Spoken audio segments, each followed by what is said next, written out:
ꯀꯩꯅꯣꯅ ꯍꯥꯏꯕꯤꯈꯤꯕ ꯑꯩꯈꯣꯏꯒꯤ ꯉꯁꯤꯒꯤ ꯗꯤꯁꯀꯁꯟ ꯍꯧꯕꯁꯤꯗ ꯄ꯭ꯔꯦꯝꯆꯥꯟꯅ ꯍꯥꯏꯕꯤꯈꯤꯕ ꯑꯩꯈꯣꯏ ꯀꯩꯅꯣꯁꯦ ꯑꯃꯤꯁꯥꯒ ꯕꯤꯖꯦꯒ ꯃꯥꯟꯅꯔꯤꯕꯁꯦ ꯔꯤꯀꯟꯁꯤꯂꯤꯌꯦꯁꯟꯁꯤꯅ ꯑꯩꯈꯣꯏꯅ ꯄꯥꯝꯗꯦ ꯔꯤꯀꯟꯁꯤꯂꯤꯌꯦꯁꯟ ꯀꯃꯥꯏꯅ ꯇꯧꯗꯣꯏꯅꯣ ꯕꯤꯔꯦꯟꯅ ꯍꯥꯏꯗꯦꯕ ꯏꯁꯇꯦꯠ ꯒꯣꯔꯃꯦꯟꯒ ꯃꯅꯤꯄꯨꯔ ꯒꯣꯔꯃꯦꯟꯒ ꯑꯩꯈꯣꯏꯒꯤ ꯀꯨꯀꯤꯒ ꯁꯣꯛꯅꯕꯅꯦꯅ ꯍꯥꯏꯗꯦꯕ ꯑꯗꯨ ꯑꯣꯏꯔꯗꯤ ꯔꯤꯀꯟꯁꯤꯂꯤꯌꯦꯁꯟ ꯇꯧꯕ ꯃꯇꯝꯗ ꯕꯤꯔꯦꯟ ꯀꯃꯥꯏꯅ ꯌꯥꯎꯍꯟꯗꯣꯏꯅꯣ Cookie highway.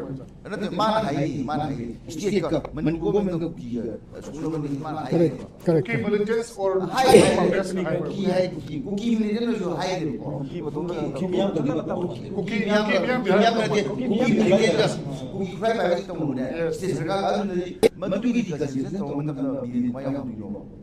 Luri di maganeba. Aduna hauji ama isana tribal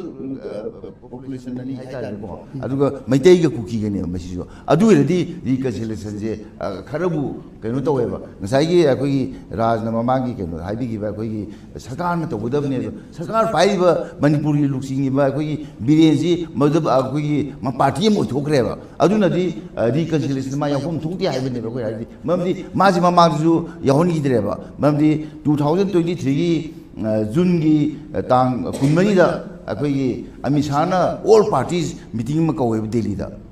maduda manipuri maitei liud amte yaude ba kuki liud amte yaude ba maduda yauje akoi DMK yawi Shiv Sena yawi CPI M yawi adagi atai di Trinamool Congress yawi adagi loine yawi aduna loine yawisida akoi maruina Northern region dagi akoi Sangma yawi Meghalaya Chief Minister adu Sikkim gi Chief Minister yawi adu Manipuri Chief Minister yahonde ba maramdi ma yahom thokthai khaleba maramdi madu discussion maramdi ma party am oirabnina aduna sidi yam luye ba aduna akoina tawdue reconciliation tawtar boidi third party haibane ba tawdue je adu akoi gi reconciliation je tawma tamja mana third party oibadi yaroi Birenjo akoi party amdi oirani adu ma third party oibadi yaroi ba mana wayan badi yaroi ba adu ni laisi maramdi kan akoi ji yamna reconciliation pamne retribution haibadi kaina matamna crime macha masu tawba khotpa mamada kaida kharato sidi yam pak chawgre ba wise je akoi gi kaino na haiduni Burma akoi gi kaino USA na pass 2022 gi yogre adi ai samanasu 2023 gi akoi gi me tang kunra da amisana recognized political parties gi national state gi kawwe ba ko chief minister gi akoi secretary sida madudai na haide ba ko maramdi kaino matamda akoi military junta na sarkar pasing matungda akoi Burma da 2021 da akoi Bharat sarkar gi kari policy no haidana hangudam man policy leite haiba policy leite dik mai tawdino akoi ngasai ai internationally adu da tawre khole external yaure immigrant Burma se haine ba adu Bharat sarkar ji yamna thabak mathau khangdaba ami sadani ko haije mathong ma khangdaba aigi hek yimlonabda akoi lan soktan ma gi democracy do muthallaga akoi military junta na military junta jo hainai ko adu masina akoi gi sarkar pai gra matunda machilakpa mayam do madugi dang do wari sasin ai samak ai akoi gi keno to ba uncle hai batare uncle RB adagi akoi gi maruma akoi ahum na sign tawraga akoi gi biren de pisaleba wari sasin yam ngali do 2001 loidingaisida admadugi reply je ngasi bang ma phangde masi magaina amisa da haiba nimisida amisa yawi hauji manipuri governor oine khaliba akoi home secretary ma bala yawi adigi deka yawi adigi nangi nityananda rai loi yaweba adu mui myam na hang yengeba birenda malikan hairiba meeting sina am responsible oiba meeting sina nangonda unasi akoi Burma da kol military take down lakrama mama da seleiba mayam di problem khanaji hai matamda nangna hauji phone ngasi baudi pidreba basanta biham thoktra nangore di piraneba aduna aina haije adu bu kaimja khangdaba Manipur chief minister ju khangdaba aduga Bharat sarkar ju khangdaba policy amta leite hai ada amisana akoi madu policy du semjari ga hai aduna neba adu I policy do semukta banina akoi birenga akoi amishaga Bharat sarkar mana deba Bharat sarkar ni mahusindan haije akoi amisana akoi reconciliation ka ali se pula ka chalaga kamaina adagi novel sida lagana haujikti sine retribution ji yaroeba maramdi retribution to matamda crime to kana to mi yam bas oigreba ꯃꯔꯝ internationally ꯁꯤꯁꯤ ꯌꯥꯎꯅ ꯍꯥꯏꯅꯔꯛꯏꯅꯦꯕ ꯉꯔꯥꯡꯗꯁꯨ ꯑꯗꯨ ꯇꯥꯔꯒꯗꯤ ꯉꯁꯥꯏꯒꯤ ꯃꯅꯤꯄꯨꯔ ꯊꯨꯒꯥꯏꯒꯗꯕꯅꯤ ꯍꯥꯏꯔꯤꯕ ꯀꯥꯡꯕꯨꯁꯦ ꯃꯁꯤꯒ ꯑꯩꯈꯣꯏꯁꯦ ꯀꯔꯝꯕ ꯃꯑꯣꯡꯗꯅꯣ ꯑꯩꯈꯣꯏꯅ ꯔꯤꯀꯟꯁꯤꯂꯤꯌꯦꯁꯟ ꯅꯠꯇꯦ ꯃꯅꯤꯄꯨꯔꯤ ꯊꯨꯒꯥꯏꯒꯗꯕꯅꯤ ꯍꯥꯏꯕꯁꯦ ꯇꯁꯦꯡꯅ ꯀꯅꯥꯅ ꯍꯥꯏꯔꯤꯅꯣꯗ ꯑꯩꯈꯣꯏ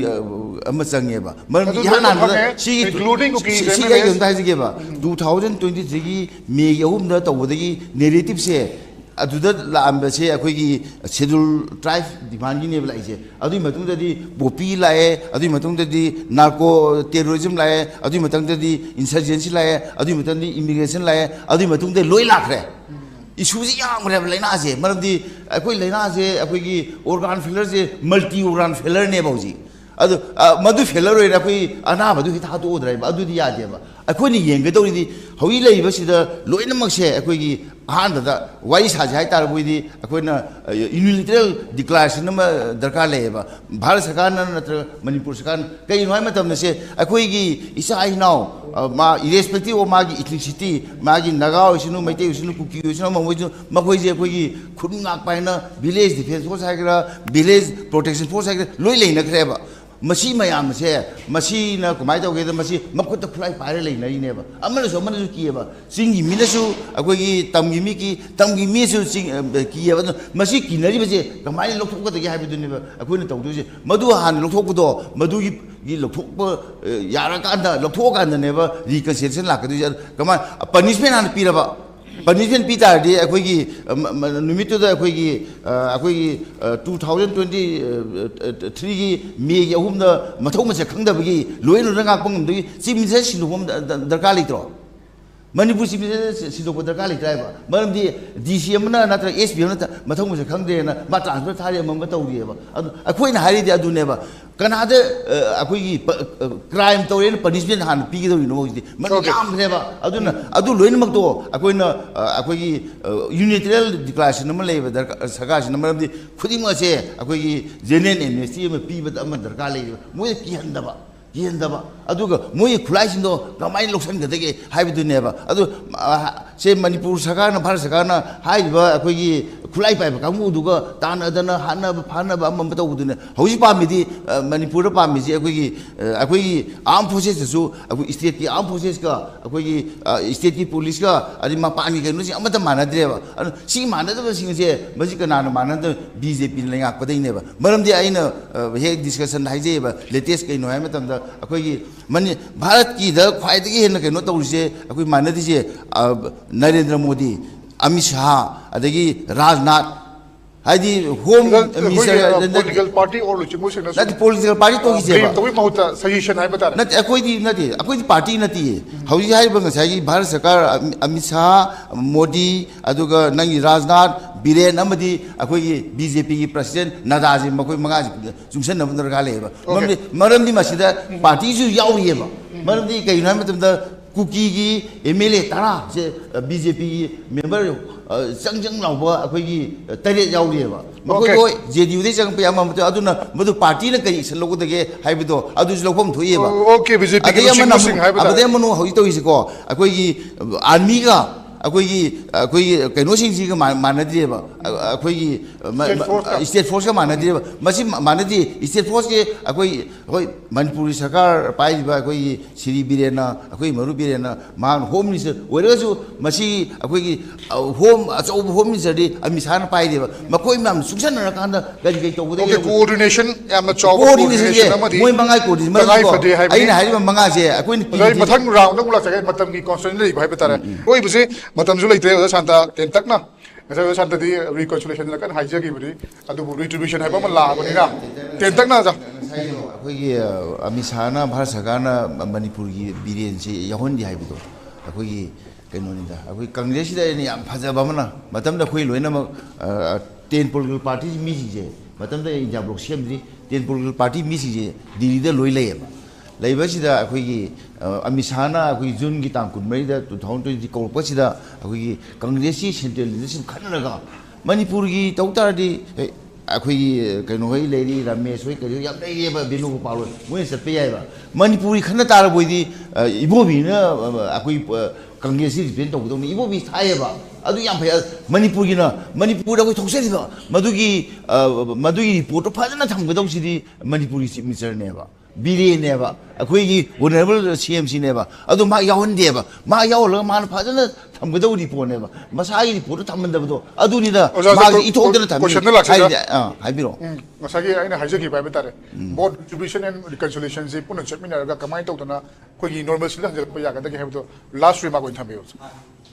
ꯀꯩꯅꯣꯅꯤ ꯑꯩꯈꯣꯏ ꯔꯤꯀꯟꯁꯤꯂꯦꯁꯟ ꯍꯥꯏꯁꯦ ꯔꯤꯇ꯭ꯔꯤꯕ꯭ꯌꯨꯁꯟ ꯑꯗꯨꯝ ꯌꯥꯎꯒꯗꯧꯔꯤꯕ ꯔꯤꯇ꯭ꯔꯤꯕ꯭ꯌꯨꯁꯟꯁꯤꯗ ꯃꯃꯥꯡ ꯊꯥꯔꯒ ꯆꯠꯄꯗꯤ ꯌꯥꯔꯣꯏꯕ ꯃꯔꯝꯗꯤ ꯀꯩꯅꯣ ꯑꯗꯨꯅꯅꯦ ꯑꯩꯅ ꯖꯦꯅꯔꯦꯜ ꯑꯦꯝꯅꯦꯁꯇꯤ ꯑꯃ ꯁꯦ ꯑꯩꯈꯣꯏꯅ ꯔꯤꯇ꯭ꯔꯤꯕ꯭ꯌꯨꯁꯟ ꯇꯧꯕꯗ ꯑꯩꯈꯣꯏꯒꯤ ꯃꯩꯇꯩꯁꯨ ꯌꯥꯝ ꯁꯣꯛꯄ ꯌꯥꯏꯅ ꯀꯔꯤꯗꯃꯛꯇ ꯑꯩꯈꯣꯏꯒꯤ ꯃꯌꯥꯝꯅ ꯂꯣꯏ ꯈꯪꯅꯔꯦ ꯑꯩꯈꯣꯏꯒꯤ ꯑꯥꯔꯝꯁ ꯑꯦꯟ ꯑꯦꯃꯨꯅꯤꯁꯟꯁꯦ ꯄꯤꯊꯣꯛꯏꯔ ꯃꯨꯟꯒꯤꯔ ꯂꯣꯏ ꯈꯪꯅꯔꯦ ꯑꯗꯨꯗꯤ ꯃꯗꯨꯒꯤ ꯑꯣꯐꯤꯁꯥꯔ ꯃꯌꯥꯝꯗꯣ ꯄꯅꯤꯁꯤꯕꯜ ꯑꯣꯏꯗ꯭ꯔꯣ ꯃꯣꯏꯁꯦ ꯑꯗꯨꯕꯨ ꯑꯩꯈꯣꯏ ꯔꯦꯇ꯭ꯔꯤꯕ꯭ꯌꯨꯁꯟꯁꯤꯗꯤ ꯃꯅꯤꯄꯨꯔ ꯊꯨꯒꯥꯏꯕ ꯄꯥꯝꯕ ꯃꯤꯗꯨꯗ ꯔꯦꯇ꯭ꯔꯤꯕ꯭ꯌꯨꯠ ꯇꯧꯔꯣꯏꯗꯕ꯭ꯔꯣ ꯃꯅꯤꯄꯨꯔ ꯀꯟꯒꯗꯕ ꯃꯤꯗꯨ ꯀꯔꯤꯒꯤ ꯔꯦꯇ꯭ꯔꯤꯕ꯭ꯌꯨꯠ ꯇꯧꯗꯣꯏꯅꯣ ꯃꯅꯤꯄꯨꯔ ꯊꯨꯒꯥꯏꯕ ꯊꯨꯒꯥꯏꯗꯕ ꯍꯥꯏꯗꯣ ꯀꯅꯥꯅ ꯊꯨꯒꯥꯏ ꯑꯍꯥꯟꯕꯗꯗꯤ ꯑꯩꯈꯣꯏꯒꯤ ꯍꯟꯗꯛꯀꯤ ꯀꯩꯅꯣꯁꯦ ꯑꯩꯈꯣꯏ ꯃꯅꯤꯄꯨꯔ ꯊꯨꯒꯥꯏꯕ ꯀꯣꯟꯅ ꯁꯨꯝ ꯂꯥꯛꯄꯅꯦꯕ ꯅꯦꯔꯦꯇꯤꯞꯁꯦ ꯌꯥꯝ ꯁꯥꯡꯈ꯭ꯔꯦꯕ ꯅꯦꯔꯦꯇꯤꯞ ꯊꯥꯎꯖꯟꯁ ꯅꯦꯔꯦꯇꯤꯞꯁꯦ ꯑꯩꯈꯣꯏ ꯈꯟꯅꯕ ꯌꯥꯔꯣꯏ ꯑꯍꯥꯟꯕꯒꯤꯗꯨ ꯀꯃꯥꯏꯅ ꯇꯧꯁꯤꯅꯣ ꯑꯍꯥꯟꯕꯗ ꯃꯅꯤꯄꯨꯔ ꯁꯔꯀꯥꯔꯅ ꯃꯥꯒꯤ ꯂꯣ ꯑꯦꯟ ꯑꯣꯔꯗꯔ ꯐꯖꯅ ꯉꯥꯛꯄ ꯉꯝꯗꯕꯗꯒꯤ ꯇꯧꯈꯤꯕ ꯅꯠꯇ꯭ꯔꯥ ꯍꯥꯏꯕ ꯃꯔꯝꯗꯤ ꯀꯩꯅꯣꯗ ꯃꯇꯝꯗꯨꯗ ꯅꯨꯃꯤꯠꯇꯨꯗ ꯑꯩꯈꯣꯏꯒꯤ ꯀꯩꯅꯣꯁꯦ ꯚꯥꯏꯁ ꯑꯩꯈꯣꯏꯒꯤ ꯄ꯭ꯔꯁꯤꯗꯦꯟꯁꯤ ꯂꯥꯛꯏ ꯃꯥꯒꯤ ꯀꯩꯅꯣ ꯇꯧꯕꯗ ꯇꯧꯋꯦ ꯑꯗꯣ ꯕꯤꯔꯦꯟ ꯃꯁꯥꯅꯁꯨ ꯃꯥꯅ ꯀꯟꯐꯦꯁ ꯇꯧꯈ꯭ꯔꯦ ꯃꯔꯝꯗꯤ ꯃꯇꯝꯗꯨꯗ ꯑꯩꯈꯣꯏꯒꯤ ꯁꯦꯀ꯭ꯌꯨꯔꯤꯇꯤꯒꯤ ꯑꯦꯔꯦꯟꯖꯃꯦꯟ ꯑꯗꯩ ꯏꯟꯇꯦꯂꯤꯖꯦꯟꯁꯀꯤ ꯁꯣꯏꯈ꯭ꯔꯕ ꯂꯩꯔꯦ ꯑꯃꯨꯛꯁꯨ ꯍꯥꯏꯔꯦ ꯍꯟꯗꯛꯇꯁꯨ ꯃꯥꯅ 15 ꯃꯟꯁꯦ ꯑꯩꯈꯣꯏꯒꯤ ꯏꯟꯇꯦꯂꯤꯖꯦꯟꯁꯇꯒꯤ ꯑꯃꯗꯒꯤ ꯃꯥꯒꯤ ꯄꯥꯎ ꯐꯖꯅ ꯄꯤꯔꯛꯇ꯭ꯔꯦ ꯑꯗꯨꯅ ꯇꯧꯗꯣꯏꯁꯤ ꯃꯉꯣꯟꯗ ꯀꯃꯥꯏꯅ ꯊꯥꯖꯗꯣꯏꯅꯦꯕ ꯑꯗꯨꯅ ꯑꯩꯈꯣꯏ ꯀꯝꯃꯨꯅꯤꯁ ꯄꯥꯔꯇꯤ ꯑꯣꯐ ꯏꯟꯗꯤꯌꯥ ꯃꯥꯔꯛꯁꯤꯁꯅ ꯍꯥꯏꯔꯤꯗꯤ ꯑꯍꯥꯟꯕꯗ ꯑꯩꯈꯣꯏ ꯕꯤꯔꯦꯟꯁꯦ ꯁꯤꯟꯗꯣꯛꯎ ꯂꯧꯊꯣꯛꯎ ꯑꯩꯈꯣꯏ PR ꯊꯝꯃꯨ ꯍꯥꯏꯕ ꯅꯠꯇꯦ BJPꯅ ꯁꯔꯀꯥꯔ ꯄꯥꯏꯒꯅꯨ ꯍꯥꯏꯕ ꯅꯠꯇꯦꯕ Biren 이즈 마시나 분명 시호를 펌네요. 마시나 마시 안 록토고 하이버네 말은디 마마사도 야자 그래봐. 말은디 분명 먹기 하루 펌네 저 기타에 분명 먹기 하루 하우지가 이거 메타 데라 이제 컨트롤 도방 감다 봐. 분명 먹기 하루 펌지 마네봐. 말은디 마는 분명 먹기 하루 펌지 그 왜냐면 컨트롤 도방 감다 보도 왜 도리브라. 예스 아이 하이제게 아무튼하고 아이 하이제게 말은디 메타 기세 마그나 파잖아 아고이 남사람 봐. 로 앤 오더 ngakpa ngamda adu la weba man adu gi ba tamro me tha ta ko akoi gi nagi adu chief minister sama on record ta television interview ma da accept to rabne accept to adu na di mana responsible wa ma sindu aga masi gi no myam to gudong ni haibane ba akoi PR na ta ma to de matik sa da chief minister lo eno da ngakpa ngam da chief minister ma gi makha da leiba intelligence ka muna tha tara manga akoi mangona pau pirak tra ba tam ma na kai dang lei ma ma sa ni jai to thok ne aduni da koi na haide ya na yana da past state he must be replaced by somebody matam se pungloi lo re ba tare yam nunga jai maru ne tungan ba koi gi comment sing hai ba tare maru ne masi koi gi amana amabu huna ba na ta blame tongna ba BJP nuksida ba congress ku chaining ba gi wa kem na te masi ta singna tha kun lom manipur gi miyam na तंदुले तार film दले Pasi lotion बगी दमकता करम लंबी दा लाकत के हाइबदु खना बगी तोंगान तोंगान वाफम सिंगी BJP की साइड तगी मरु वेना कोई की रिट्रीब्यूशन लोम दा चले हाइबगी वाफम जु दुमक लाई हाइब तारे मतुगी मनुंग चना फगत लिबा एनआईर सिनरी बा दुगा बॉर्डर फेंसिंग तौसलै बा यामना फब स्टेप सिंग मियाम पामना बसु लमक यावी अदुबु कोऑर्डिनेशन मरोइन रिट्रीब्यूशन तवे हाइ तारगदी लाइबा सेंट्रल फोर्स सिंगसिगा मणिपुर स्टेट पुलिस का कदबुगी तमते कोऑर्डिनेशन लेबग amdribano aduga imang maktada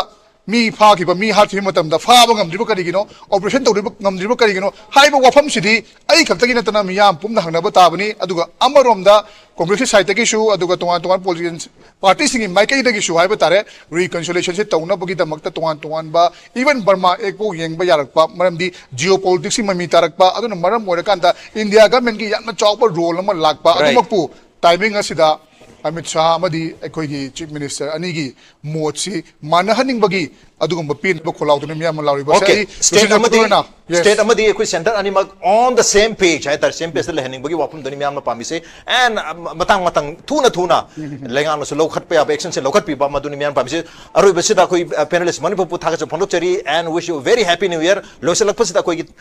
yam chama khudol masam kha hai ba tare koi gi wang khosem amadi else ki mai kai dagi yam chama ahan ba se koi wang khosem gi mai kai dagi koi buki am tang tau jage Suresh Kumar Dina da kai uza basan da sutam jage koi uza santa amadi uza de badal su khudol tamjari aroi ba se koi else ki mai kai dagi koi gi temperam tanga khudol tamjari thank you so much uza basan thank you so much Suresh Kumar